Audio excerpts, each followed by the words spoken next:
हाथ उठाइए, अपना बचाएंगे दूसरे का खाएंगे इंशाअल्लाह। खैर माशाअल्लाह सटपट आए हैं लेकिन डिस ब्रेक मार दिया, अल्लाह जज़ाए खैर दे। बड़े अच्छे माहौल में, बड़े अच्छे मूड में आप जलसा सुन रहे हैं। आप तो इतने ताज़ा दम हो चुके हैं कि आपको जितनी देर जलसा सुनाया जाए, जितनी देर आपको मुशायरा सुनाया जाए, इंशाअल्लाह आप सुनने का हक अदा कर देंगे। हाथ उठाइए, जब तक मुशायरा खत्म ना हो जाए हम लोग यहाँ से नहीं जाएंगे। हाथ उठाइए इंशाअल्लाह।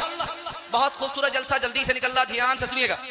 राम जी को वनवास हो रहा, 14 साल की माँ जिंदा है, बेटा जवान, बूढ़ी माँ मारे सोग के अफसोस के कोने में बैठे।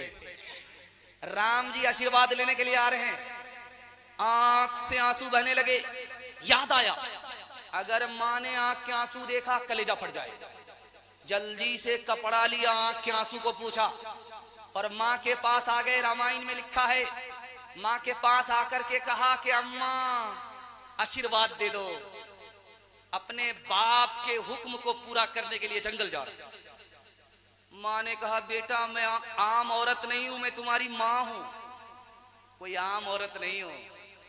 अपने लाल को, आंख के तारे को, जिगर के टुकड़े को महल से निकाल करके जंगल कैसे भेज सकती हूँ? दुनिया के लोग तुमको कहते हैं तो जाओ, लेकिन मैं तुम्हारी माँ हूं, आम औरत नहीं हूं, मैं अपने मुंह से नहीं कह सकती। बेटा ये तुम्हारा कसूर नहीं है, कसूर हमारा है। किसी गरीब घर में मेरी शादी हो जाती, कुर्सी का झगड़ा नहीं होता, तुमको जंगल में जाना नहीं पड़ता। अमीर घर में मेरी शादी हो गई, कुर्सी का झगड़ा हुआ, इस कुर्सी ने तुमको महल से जंगल के लिए भेज दिया है। बेटा कसूर तुम्हारा नहीं है, कसूर मेरा है। देखा कि माँ बेकाबू हो रही है, कदमों में आकर के गिरे, पैर पकड़ा, कहा माँ सब्र करो, मुसीबत थोड़े दिन के लिए, उसके बाद राहत ही राहत। राम जी ने अपनी माँ को ऐसी मजबूत तसल्ली दिया है कि माँ का दिल थम गया। वो क्या बात थी जो आपकी खिदमत में रखने के लिए जा रहा। राम जी ने कहा कि जो दुनिया का फूल है वो घर में खिलता है, उसको खिलाने वाले उस पर पानी डालते रहते हैं, उसकी हिफाजत करते रहते हैं। ये फूल खिलता है, घर वाले खुश होते हैं। लेकिन अम्मा जो फूल जंगल में है उसको कोई देखने वाला नहीं है, उसका देखने वाला ईश्वर है। ईश्वर के भरोसे वो खिलता है, उसको कोई खिलाता नहीं, अल्लाह खिलाता है, ईश्वर खिलाता है। अम्मा तू मुझे उस ईश्वर के हवाले कर दे, अगर वो मेरे ऊपर मेहरबान हो गया तो माँ की गोद से भी बेहतर जंगल की गोद को बना देगा। छोड़ के अपने महल तो महले, जंगल जंगल फिरना, औरों के सुख चैन की खातिर हर संकट में घिरना है। यही राम के लेके की रेखा, आ गया अब विश्वास। जब जब राम ने सितम लिया तब तब पाया बनवास। रामायण में लिखा है कि लक्ष्मण जी से पूछा जा रहा, आपकी भाभी होती है सीता, आपने उनका चेहरा देखा, नाक नक्शा कैसा है, काली है या गोरी है, देखने सुनने में कैसी लगती है?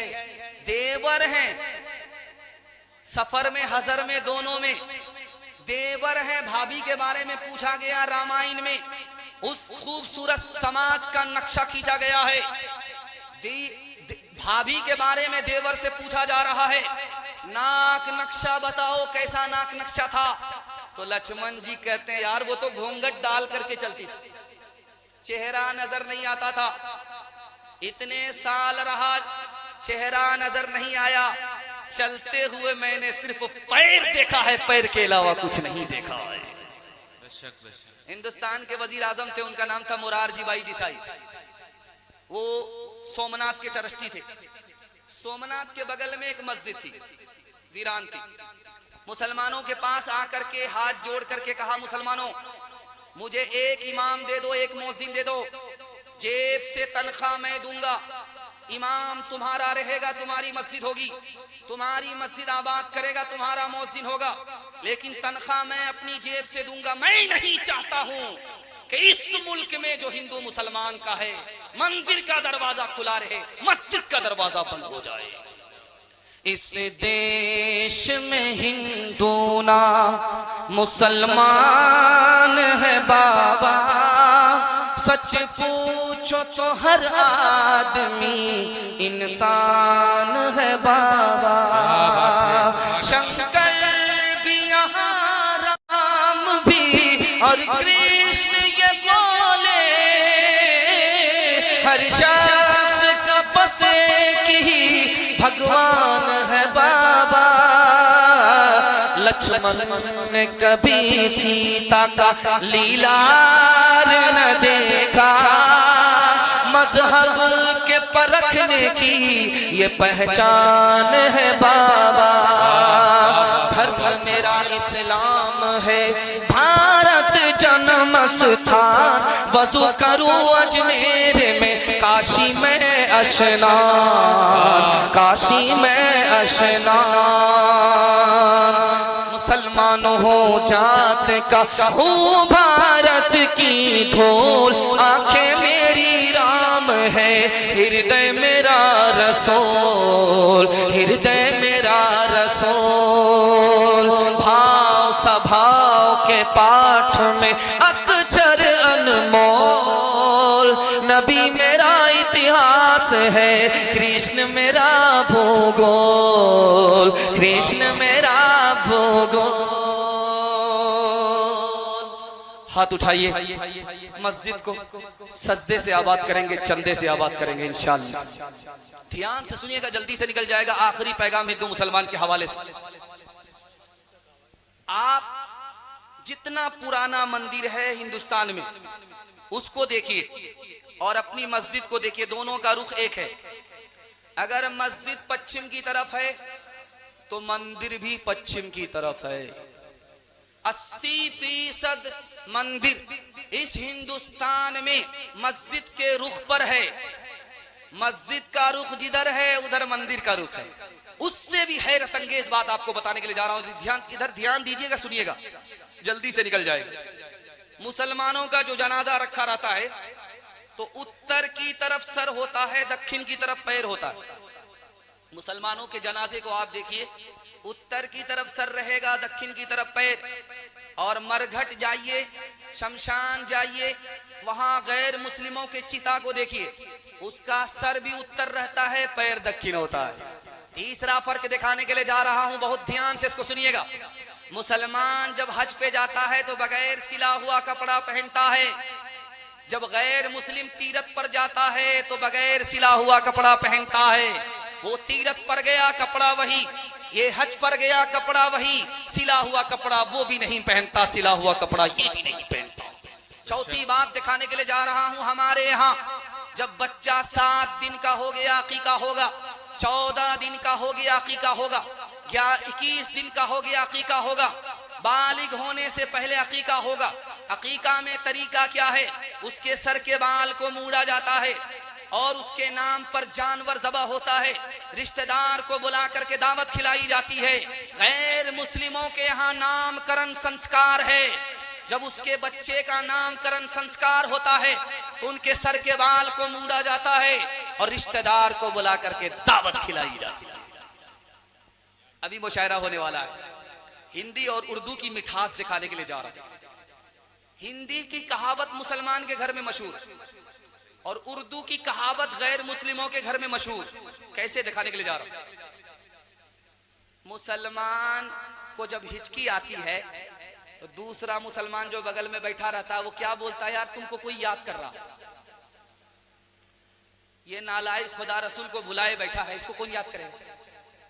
बात यह है कि असल में सही से खाना खाया नहीं गया, सही से पानी पिया नहीं गया, इसलिए हिचकी आ रही है। ये उर्दू की कहावत है, ये गैर मुस्लिमों के यहाँ भी मशहूर है।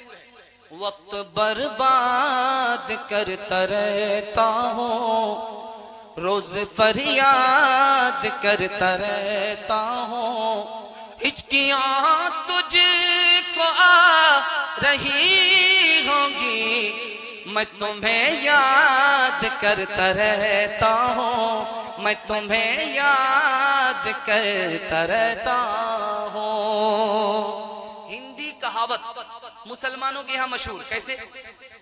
अगर छप्पर पर कौवा बोले तो मुसलमान औरत कहती है यार ये पूरब की तरफ से कौवा बोल रहा है, दामाद आने वाला है, मुर्गे में चूना लगाए। इंसाफ से बताइए, बाजार में 1000 कौवे बोलते हैं, कितने दामाद आ रहे? हिंदी शायरी में एक बात मशहूर हो गई, ये कहावत मुसलमान के घर में भी पहुंच गई। कागा आए मुंडेर पर भेजे कौन संदेश, कागा आए मुंडेर पर भेजे कौन संदेश, भैया के संग इस बरस, भैया के संग इस बरस, भाभी गई विदेश, भाभी गई विदेश।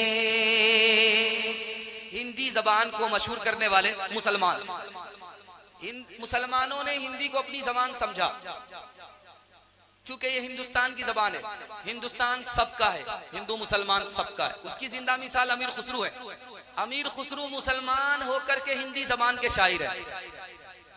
वो जा रहे थे, प्यास लगी, 4 लड़की पानी भर रही थी, तो अमीर खुसरू मरहूम ने कहा, बेटी पानी प्यास लगी है, पानी पिला दो। तो लड़कियों ने कहा कि आप शायर आदमी, आपको फ्री में पानी नहीं पिलाएंगे, आप शेर पढ़िए तब पानी पिलाएंगे। तो कहा फरमाइश बताओ। एक लड़की ने कहा मुझको खीर खाना पसंद है, खीर पर मिश्रा कैसे। दूसरी लड़की बोली मेरी माँ चरखा चलाती है, कपड़ा बुनती है, चरखा पर मिश्रा कैसे। तीसरी लड़की बोली कि मेरे घर में कुत्ता है, रात भर जागता है, घर की हिफाजत करता है, कुत्ते पर मिश्रा कह दीजिए। चौथी लड़की बोली कि मेरा बाप दारू पी करके मुहर्रम में ऐसा ढोल बजाता है कि उसी साल दोनों तरफ से फट जाता है, ढोल पर मिश्रा कहता। 4 लड़कियों की फरमाइश को अमीर खुसरू ने 2 मिसरे में पेश किया। खीर पकाई जतन से, चरखा दिया जलाए, खीर पकाई जतन से, चरखा दिया जलाए, आया कुत्ता खा गया, आया कुत्ता खा गया, बैठ के ढोल बजा, ला पानी पिला। कोई हिंदू हो के मुस्लिम, सभी एक डगर कराही, ये वतन ही अपना धन है, इसी के हैं हम सिपाही, ये वतन ही अपना धन है।